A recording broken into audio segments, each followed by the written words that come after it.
Pensé que mi esposa era mi refugio. Resultó ser mi peor enemiga. Pensé que mi esposa era mi refugio, la única persona en el mundo en quien podía confiar completamente. Durante 10 años de matrimonio, le conté secretos que podrían destruir vidas, incluyendo la mía. Ella siempre me escuchaba con esa sonrisa comprensiva, me consolaba cuando el peso de guardar esos secretos me mataba por dentro.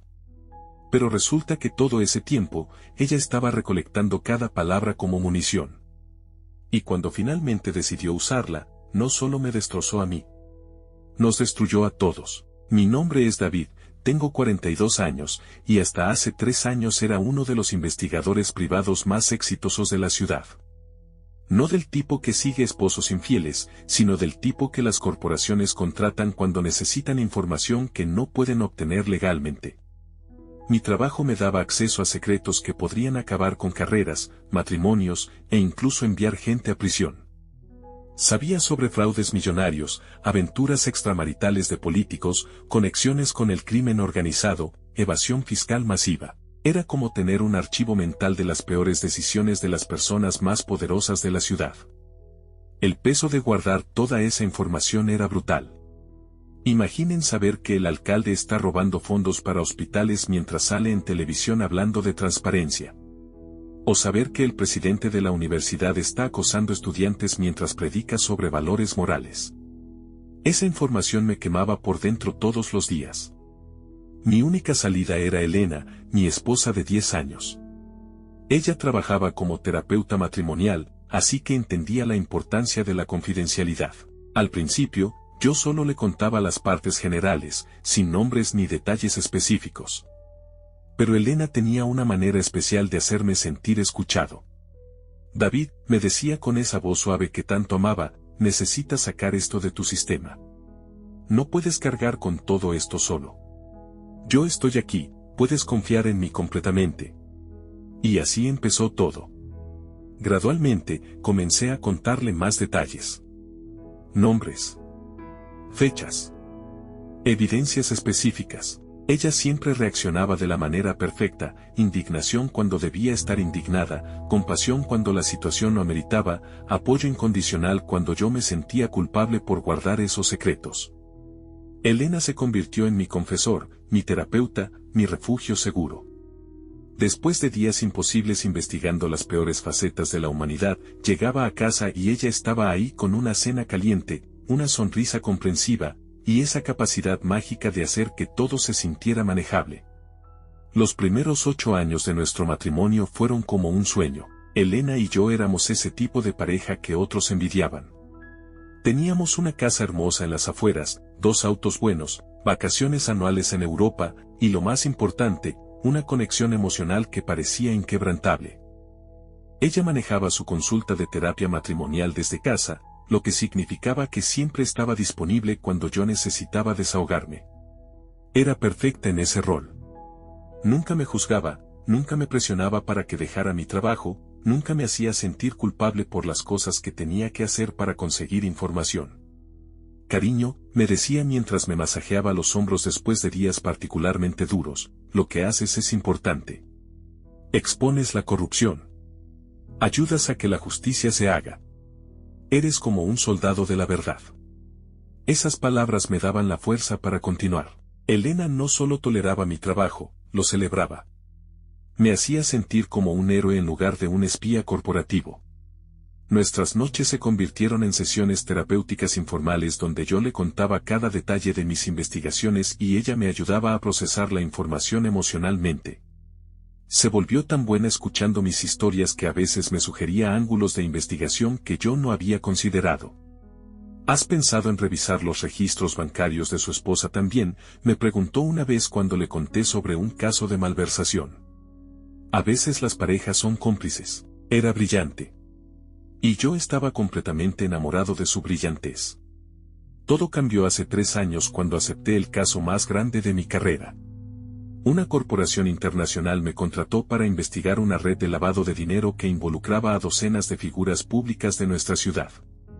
No solo políticos, sino jueces, fiscales, ejecutivos de medios, incluso algunos policías de alto rango. Lo que descubrí fue una operación que movía más de $500 millones al año. Tenía nombres, cuentas bancarias, transferencias, reuniones grabadas, fotografías comprometedoras. Era suficiente evidencia para acabar con 30 carreras y enviar a una docena de personas a prisión por décadas. Pero aquí estaba el problema: mi cliente, la corporación que me había contratado, resultó estar también involucrada en el lavado. No me habían contratado para exponer la red, sino para identificar quién más sabía sobre ella y eliminar las amenazas.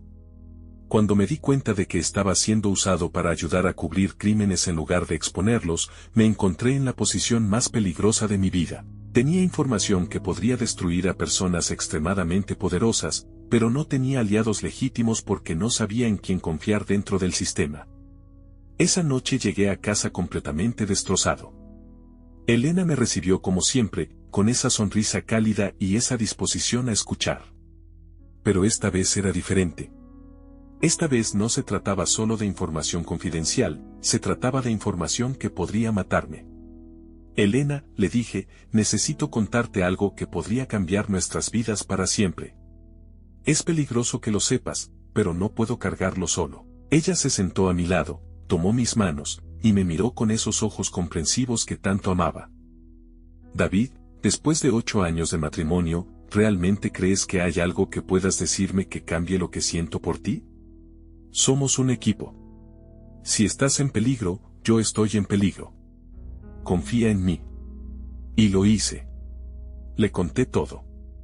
Cada nombre, cada cuenta bancaria, cada detalle de la red de lavado.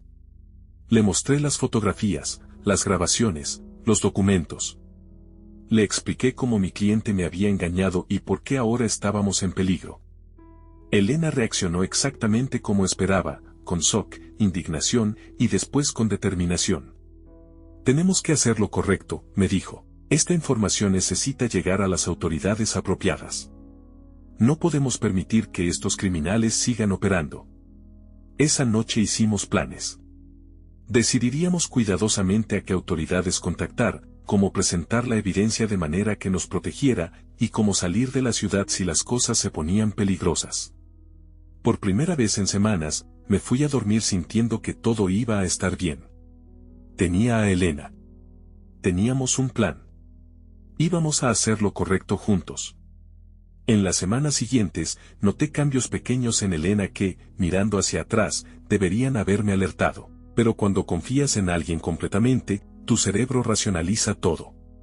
Comenzó a hacer más preguntas sobre los detalles específicos de la evidencia. No preguntas de apoyo emocional como antes, sino preguntas técnicas sobre dónde guardaba los archivos, cómo había obtenido cierta información, qué tan sólida era la evidencia contra personas específicas. Solo quiero entender completamente la situación, me decía cuando yo notaba la naturaleza específica de sus preguntas. Si vamos a hacer esto, necesito saber exactamente con qué estamos tratando. También comenzó a tener más sesiones con clientes que duraban hasta muy tarde. Elena siempre había tenido horarios flexibles por la naturaleza de su trabajo, pero ahora parecía estar viendo clientes a horas extrañas. Cuando le preguntaba al respecto, me explicaba que estaba ayudando a una pareja en crisis que solo podía verse fuera de horarios normales por su trabajo. Es una situación muy delicada, me decía. El esposo es una figura pública, así que necesitan absoluta discreción. En ese momento, esa explicación me pareció perfectamente razonable. Elena siempre había sido discreta con sus clientes, y yo respetaba esa confidencialidad profesional de la misma manera que esperaba que ella respetara la mía. Pero los cambios más sutiles eran los emocionales. Elena comenzó a parecer distante. No de manera obvia, sino de esas formas pequeñas que solo notas cuando conoces a alguien íntimamente. Sus abrazos duraban un segundo menos. Sus besos se sentían más mecánicos. Sus respuestas a mis historias del trabajo se volvieron más genéricas. Cuando le pregunté si todo estaba bien, me aseguró que solo estaba procesando toda la información que le había compartido sobre el caso. Es mucho que digerir, David. Nunca había estado tan cerca de algo tan peligroso. Solo necesito tiempo para procesarlo todo. 3 meses después de contarle a Elena sobre la red de lavado, mi mundo explotó de la manera más inesperada. Llegué a casa después de un día particularmente estresante para encontrar 3 autos negros estacionados frente a mi casa. Agentes federales. Mi primer pensamiento fue que alguien más había descubierto lo que yo sabía y que estaban ahí para protegerme o para arrestar a los involucrados en la red. Estaba equivocado. David Ramírez, me dijo el agente principal mientras salía de mi auto, está arrestado por extorsión, chantaje y conspiración para cometer fraude. El mundo se detuvo. No entendía nada. Yo era la víctima aquí, no el criminal. Hay un malentendido, les dije mientras me esposaban. Yo tengo información sobre una red de lavado de dinero. Soy un testigo, no un criminal. El agente sonrió de esa manera condescendiente que nunca olvidaré. Señor Ramírez, tenemos grabaciones de usted amenazando con exponer información privada a menos que recibiera pagos. Tenemos evidencia de que ha estado chantajeando a múltiples figuras públicas durante años. Y tenemos un testigo cooperativo que nos ha proporcionado detalles íntimos de sus operaciones. Un testigo cooperativo. En ese momento no entendí qué significaba eso. Me llevaron a la estación, me procesaron y me pusieron en una celda mientras esperaba a mi abogado. Durante horas, traté de entender qué había pasado. ¿Cómo habían convertido mi evidencia contra una red criminal en evidencia contra mí? Fue mi abogado quien finalmente me explicó la magnitud de lo que había pasado. David, me dijo durante nuestra primera consulta en la cárcel, tenemos un problema enorme. La fiscalía tiene grabaciones de conversaciones donde discutes usar información confidencial para obtener pagos. Tienen evidencia de que contactaste a múltiples objetivos antes de supuestamente planear exponer la red. Y tienen un testigo que dice que planeabas todo esto como una operación de chantaje masivo. ¿Quién es el testigo?, pregunté, aunque una parte terrible de mí ya lo sabía. Tu esposa, Elena. Ella les ha proporcionado años de conversaciones que ustedes tuvieron sobre tus casos. Según su testimonio, tú nunca planeaste exponer la red de lavado. Planeabas chantajear a todos los involucrados. En ese momento, todo el mundo que conocía se desintegró. Elena no solo me había traicionado, había estado trabajando contra mí durante años, posiblemente desde el principio de nuestro matrimonio. Mi abogado me mostró los documentos del caso. Elena había estado grabando nuestras conversaciones íntimas durante los últimos 5 años. Cada vez que yo llegaba a casa estresado y le contaba los detalles de mis casos, ella tenía una grabadora escondida. Cada nombre que mencioné, cada método que describí, cada momento de vulnerabilidad emocional donde procesé la información que manejaba, todo había sido documentado y entregado a las autoridades. Pero no a las autoridades legítimas. Elena había estado trabajando para la misma red criminal que yo había descubierto. Su trabajo como terapeuta matrimonial era una fachada. Sus clientes nocturnos eran reuniones con los criminales que yo estaba investigando. La trampa había sido perfecta. Durante años, Elena había recolectado información sobre todos mis casos, no solo el de la red de lavado. Sabían exactamente qué evidencia tenía contra cada persona, cómo la había obtenido, y qué tan sólida era. Cuando finalmente tuve la evidencia para exponerlos a todos, ya tenían años de grabaciones que podían usar para retratarme como el criminal.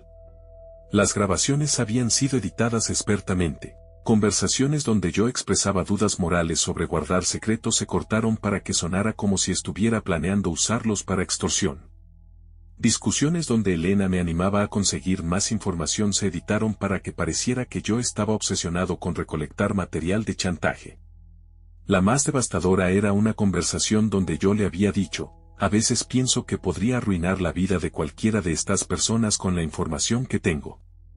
En contexto, estaba expresando la carga moral de mi trabajo.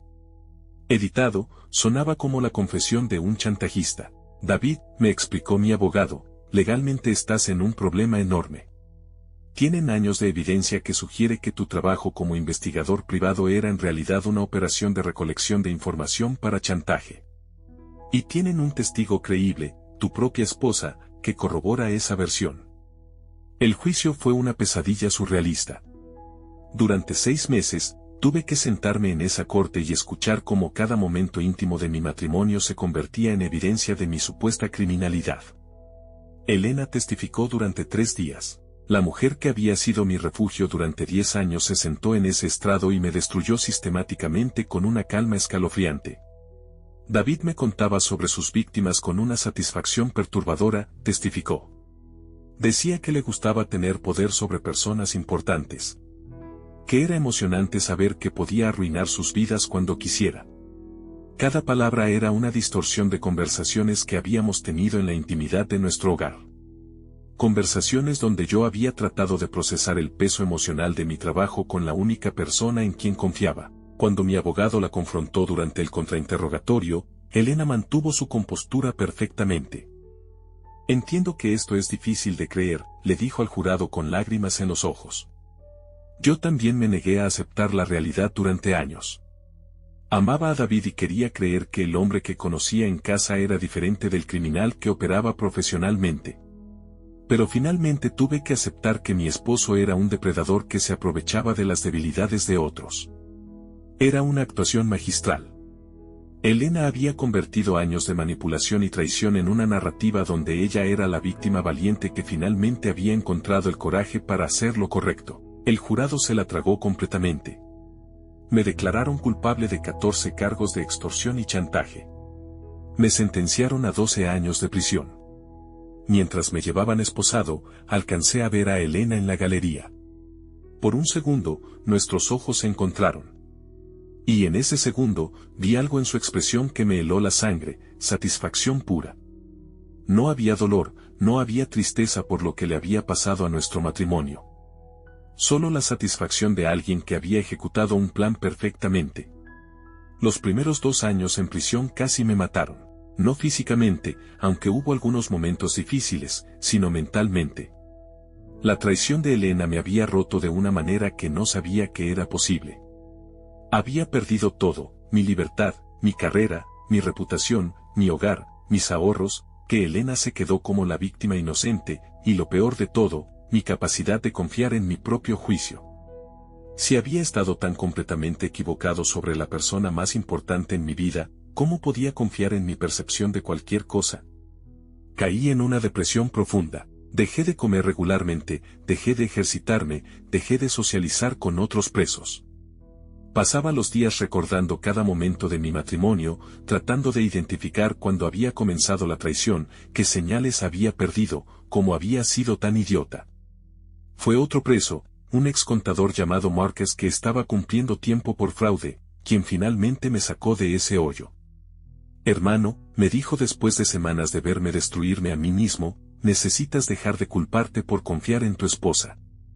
Eso no te hace idiota, te hace humano. Pero si quieres salir de aquí con algo de dignidad, necesitas empezar a usar esa cabeza que te hizo tan bueno en tu trabajo.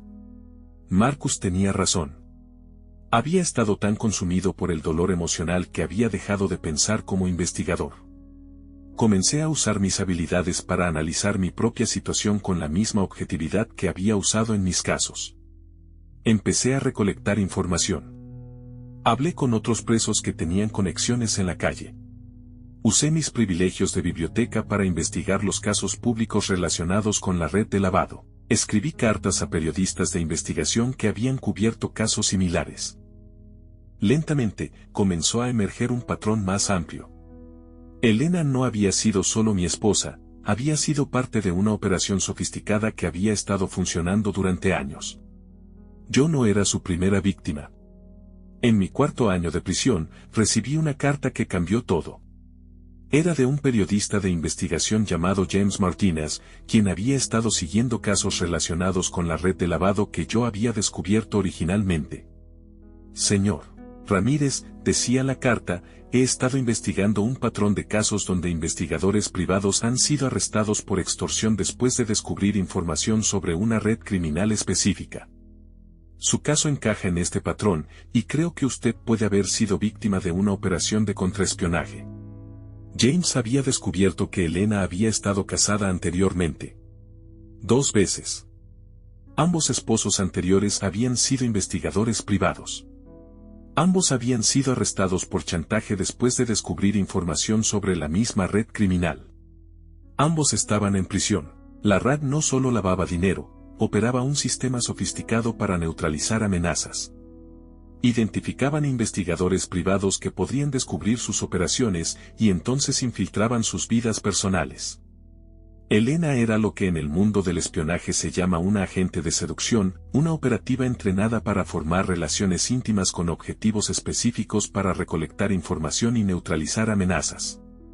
Su matrimonio con Elena, escribía James, comenzó aproximadamente 6 meses después de que usted aceptara su primer caso que involucraba tangencialmente a la red.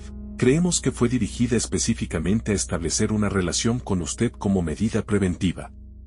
Eso significaba que toda mi relación con Elena había sido una mentira desde el primer día. Nuestro encuentro casual en esa conferencia de terapia matrimonial no había sido casual. Su interés en mí no había sido genuino.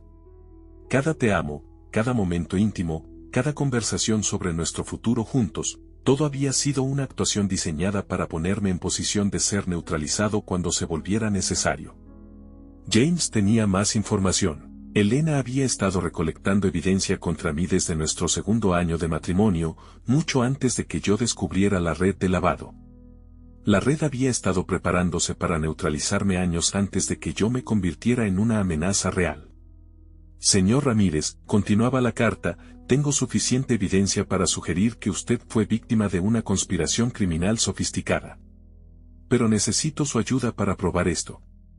Y necesita saber que si decidimos proceder con esta investigación, tanto usted como yo estaremos en peligro significativo. Por primera vez en 4 años, sentí algo además de dolor y autodestrucción. Sentí rabia. No la rabia ciega y autodestructiva que había sentido inmediatamente después del juicio, sino la rabia fría y calculada de alguien que finalmente entiende exactamente cómo fue traicionado. Elena y su red pensaron que me habían neutralizado permanentemente. Pensaron que me habían convertido en un criminal desacreditado cuya palabra nunca sería tomada en serio. Habían calculado que el daño emocional de descubrir la traición me rompería mentalmente y que nunca sería capaz de funcionar como una amenaza otra vez. Se habían equivocado. Escribí de vuelta a James y le dije que estaba dispuesto a cooperar completamente. Pero tenía una condición: cuando expusiéramos la verdad, no solo queríamos limpiar mi nombre. Queríamos destruir toda la operación, incluso si eso significaba que yo nunca saldría de prisión. Durante los siguientes 8 meses, trabajé con James desde mi celda. Le proporcioné cada detalle que recordaba sobre mis casos, sobre mis conversaciones con Elena, sobre los métodos que había usado para recolectar información. También le di los nombres de otros investigadores privados que habían tenido experiencias similares. James hizo el trabajo de campo. Rastreó a los ex esposos de Elena. Encontró evidencia de que la red había estado operando este esquema durante más de una década. Documentó un patrón de investigadores privados que habían sido neutralizados de manera similar.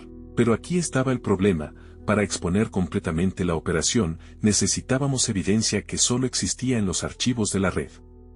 Y para obtener esa evidencia, alguien tenía que infiltrarse en la organización desde adentro.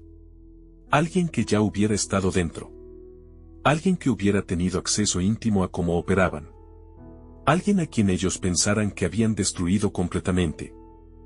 David, me dijo James durante una de nuestras conversaciones telefónicas, hay una manera de hacer esto.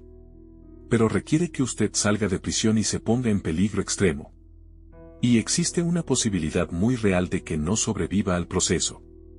Llamé a este momento, mi momento de Sansón, como en la Biblia. Podía quedarme en prisión, cumplir mi sentencia, y salir en 8 años como un ex convicto que había perdido todo. O podía arriesgar todo para exponer la verdad y destruir a las personas que me habían destruido, sabiendo que probablemente me destruiría a mí también en el proceso. La decisión fue fácil. Después de todo lo que había perdido, lo único que me quedaba era la oportunidad de asegurarme de que Elena y su red no le hicieran esto a nadie más. James había conseguido nueva evidencia que sugería que mi condena había sido resultado de evidencia fabricada y testimonio perjuro. Con la ayuda de un abogado especialista en casos de condenas erróneas, logramos que me concedieran un nuevo juicio.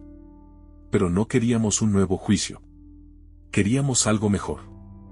James había estado trabajando con el FBI, agentes reales, no los corruptos que habían estado protegiendo la red. Habían diseñado una operación donde yo saldría de prisión aparentemente como parte de un programa de liberación temprana para convictos que cooperaran con investigaciones federales. Elena y su red pensarían que me habían quebrado completamente y que ahora estaba cooperando con las autoridades para reducir mi sentencia. Pensarían que yo era inofensivo, un exconvicto desesperado tratando de reconstruir su vida. Se equivocaron otra vez. Salí de prisión después de 5 años y medio con un dispositivo de grabación implantado quirúrgicamente y un plan suicida. Iba a acercarme a Elena como un hombre roto que necesitaba cerrar el ciclo de nuestro matrimonio. Iba a hacerla sentir segura. Y entonces iba a conseguir que admitiera lo que había hecho. El encuentro se organizó a través de intermediarios. Elena accedió a verme, probablemente por curiosidad o para asegurarse de que realmente estuviera quebrado. Nos encontramos en un café neutral, uno que el FBI había preparado con equipos de grabación de respaldo. Cuando la vi entrar, fue como ver a un fantasma. 5 años y medio en prisión habían envejecido, pero ella se veía exactamente igual. Hermosa, confiada, completamente en control. David, me dijo con una sonrisa que no llegaba a sus ojos, te ves diferente. La prisión cambia a las personas, le respondí, interpretando el papel del exconvicto derrotado. Elena, necesito entender qué pasó. Necesito saber por qué. Y entonces cometió el error que había estado esperando. Después de años de éxito, después de haber neutralizado múltiples amenazas, Elena se había vuelto arrogante. Pensó que yo era inofensivo y que podía permitirse el lujo de torturarme un poco más. David, me dijo con una voz suave que una vez había encontrado consoladora, ¿realmente quieres saber la verdad? ¿Estás seguro de que puedes manejarla? Durante los siguientes 45 minutos, Elena me contó todo. Cómo había sido reclutada por la red cuando tenía 23 años. Cómo la habían entrenado en técnicas de seducción y manipulación psicológica. Cómo había sido asignada específicamente a mí después de que yo hubiera empezado a hacer preguntas sobre algunos de sus clientes corporativos. Cómo había estudiado mi perfil psicológico para diseñar la personalidad perfecta para manipularme. Eras tan predecible, me dijo con una risa que me heló la sangre. Solitario, idealista, con una necesidad desesperada de conexión emocional. Todo lo que tuve que hacer fue ser la mujer perfecta para ti durante el tiempo suficiente para conseguir lo que necesitábamos. Me contó sobre sus otros matrimonios, sobre cómo había perfeccionado su técnica con cada investigador que había neutralizado. Me explicó cómo habían editado las grabaciones de nuestras conversaciones para crear evidencia falsa. Me describió cómo habían corrompido a agentes federales específicos para asegurar mi condena. La parte más divertida, me dijo con una sonrisa cruel, fue verte en la corte, todavía creyendo que había alguna parte de mí que realmente te había amado. David, nunca sentí nada por ti excepto asco profesional. Eras un trabajo. Y cuando ese trabajo terminó, dejaste de existir para mí. Elena había sellado no solo su destino, sino el destino de toda la red. Cada palabra había sido grabada en múltiples dispositivos. El FBI tenía suficiente evidencia no solo para arrestarla por perjurio y conspiración, sino para desarmar toda la operación. Los arrestos comenzaron esa misma noche. Elena, 6 miembros de la red de lavado, 4 agentes federales corruptos y 2 jueces que habían estado tomando sobornos. La operación que había estado funcionando durante más de una década se desintegró en 72 horas. Pero aquí está la parte que Elena no había calculado. Yo había sabido desde el principio que esta misión probablemente sería suicida. Cuando alguien ha infiltrado tu vida tan completamente como Elena había infiltrado la mía, no hay manera de exponerlo sin exponerte a ti mismo completamente. Durante la investigación que siguió, cada aspecto de mi vida fue examinado otra vez. Cada caso en el que había trabajado fue revisado. Cada método que había usado para obtener información fue cuestionado. Y aunque fui exonerado de los cargos de chantaje y extorsión, la investigación reveló que había operado en áreas grises legales durante años. Resulta que cuando dedicas tu carrera a obtener información que otros quieren mantener secreta, es inevitable que cruces líneas éticas, incluso cuando tus intenciones son buenas. Había violado la privacidad de personas, había manipulado fuentes, había usado métodos que, aunque no eran criminales, definitivamente no eran legales. David, me explicó mi abogado después de que se resolviera todo, técnicamente eres inocente de los cargos por los que fuiste condenado. Pero si el Estado decidiera procesarte por los métodos que realmente usaste en tu trabajo, podrías enfrentar años adicionales en prisión. Era mi momento de Sansón completo. Al tirar abajo el templo de mis enemigos, también lo estaba tirando sobre mí mismo. El Estado decidió no procesarme por mis métodos de investigación anteriores, principalmente porque hacerlo habría expuesto más corrupción de la que querían admitir públicamente, pero dejaron claro que mi carrera como investigador privado había terminado para siempre. Mi licencia fue revocada permanentemente. Mi reputación, aunque técnicamente rehabilitada, estaba demasiado dañada para cualquier trabajo relacionado con investigación o seguridad. 5 años y medio en prisión habían destruido mis habilidades sociales para trabajos normales. A los 45 años, era esencialmente inhabitable para cualquier carrera significativa. Pero lo peor no era el daño profesional. Era el daño psicológico permanente que Elena había causado. Cuando alguien manipula tan completamente cada aspecto de tu vida emocional, cuando convierte cada momento de intimidad genuina en una herramienta de manipulación, destruye tu capacidad de confiar no solo en otros, sino en tu propia percepción de la realidad. No podía tener relaciones. Cada vez que alguien mostraba interés en mí, mi mente inmediatamente comenzaba a analizar sus motivos, buscando señales de manipulación, preguntándome qué información tenían que ganar de mí. La paranoia que había sido útil en mi trabajo como investigador se había convertido en una prisión mental que me aislaba de cualquier conexión humana genuina. No podía dormir sin pesadillas donde Elena me confesaba que cada momento de nuestro matrimonio había sido una mentira. No podía escuchar ciertas canciones que habíamos bailado juntos sin tener ataques de pánico. No podía ver parejas felices sin preguntarme cuál de ellos estaba manipulando al otro. El tratamiento psicológico ayudó un poco, pero hay ciertos tipos de traición que dejan cicatrices permanentes en el alma. Elena no solo había tomado mi libertad y mi carrera, había tomado mi capacidad de amar y confiar, que son las cosas que hacen que la vida valga la pena vivir. Elena fue sentenciada a 25 años en prisión federal por conspiración, perjurio y una docena de otros cargos relacionados con la operación de la red. Sus otros 2 esposos fueron exonerados de sus condenas y liberados, pero como yo, salieron de prisión como hombres rotos que nunca pudieron reconstruir completamente sus vidas. Durante el juicio de Elena, tuve que testificar sobre nuestro matrimonio y la manipulación que había sufrido. Fue la experiencia más humillante de mi vida, tener que admitir públicamente que había sido tan completamente engañado por alguien en quien había confiado absolutamente. Elena se mantuvo fría y calculadora hasta el final. Cuando el juez le preguntó si tenía algo que decir antes de la sentencia, se levantó y me miró directamente. Su señoría, dijo con la misma voz suave que una vez había usado para consolarme, lamento que las acciones necesarias para proteger una operación legítima hayan resultado en daño colateral a individuos que no estaban directamente involucrados en actividades criminales. Incluso en su confesión, se las arregló para retratarme como daño colateral en lugar de una víctima directa de su manipulación. Hasta el final, Elena fue incapaz de admitir que había destruido deliberadamente la vida de 3 hombres que habían confiado en ella. La última vez que la vi fue cuando la llevaban esposada después de la sentencia. Por un segundo, nuestros ojos se encontraron otra vez, como habían hecho años antes cuando me llevaban a mí. Pero esta vez no vi satisfacción en su expresión. Vi algo que no había visto durante todo nuestro matrimonio, miedo real.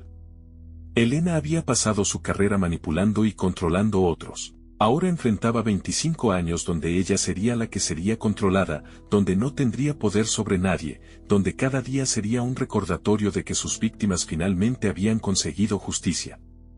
Han pasado 2 años desde que Elena fue sentenciada. Vivo solo en un apartamento pequeño, trabajo medio tiempo en un almacén, y paso la mayoría de mis noches tratando de reconstruir algún sentido de normalidad en mi vida. A veces la gente me pregunta si valió la pena. Si valió la pena sacrificar cualquier posibilidad de una vida normal para exponer la verdad sobre Elena y su red. Si me arrepiento de la decisión de cooperar con el FBI sabiendo que me destruiría tanto como la destruiría a ella. La respuesta honesta es complicada. Por un lado, liberé a 2 hombres inocentes de prisión y evité que Elena destruyera más vidas.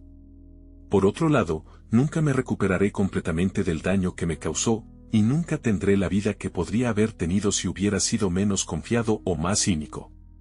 Pero hay algo en la historia de Sansón que la gente a menudo pasa por alto. Sansón no destruyó el templo porque odiara a los filisteos, aunque tenía razones para odiarlos. Lo destruyó porque era la única manera de asegurar que no pudieran seguir lastimando a su pueblo. Elena y su red habían perfeccionado un sistema para neutralizar a cualquiera que amenazara sus operaciones criminales. Habían convertido el amor y la confianza, las cosas más fundamentales de la experiencia humana, en armas para destruir a personas inocentes. Si yo no los hubiera detenido, habrían seguido haciéndolo indefinidamente. La parte más dolorosa de toda esta experiencia no fue descubrir que Elena nunca me había amado. Fue darme cuenta de que yo sí la había amado genuinamente, y que ese amor real había sido usado como una herramienta para destruirme. Fue entender que la capacidad de amar profundamente, que debería ser una fortaleza, se había convertido en mi mayor debilidad. 3 días después de que Elena fuera sentenciada, recibí una carta en mi apartamento. No tenía remitente, pero reconocí la letra inmediatamente. David, decía la carta, después de todo este tiempo, hay algo que necesitas saber. Durante nuestro matrimonio, hubo momentos, muy pocos, pero reales, donde olvidé que estaba actuando. Donde tu bondad genuina hizo que cuestionara lo que estaba haciendo. Esos momentos me aterraron más que cualquier otra cosa en mi vida, porque significaban que eras capaz de algo que yo había perdido hace mucho tiempo, amor sin agenda. Lamento que mi mundo no tuviera lugar para esa clase de amor. Elena.